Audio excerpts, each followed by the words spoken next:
the host of the FIFA Under-17 World Cup 2023, Indonesia. Congratulations to Indonesia for hosting the world. Celebes People, Indonesia ditunjuk menjadi tuan rumah Piala Dunia U17 melalui pernyataan resmi FIFA yang dirilis pada Jumat 23 Juni 2023 malam. Keputusan itu dikeluarkan bersamaan dengan pengumuman FIFA yang menunjuk Amerika Serikat untuk menjadi tuan rumah Piala Dunia antar klub 2025 yang menggunakan format baru yakni mempertandingkan 32 tim. Tuan rumah Piala Dunia U17 2021 sebelumnya dipercayakan kepada Peru melalui pertemuan Dewan FIFA pada 24 Oktober 2019 di Cina.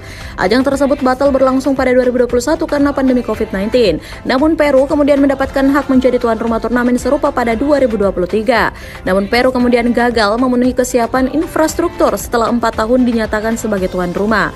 FIFA kemudian membatalkan status Peru sebagai tuan rumah Piala Dunia U17 2023 pada awal April silam.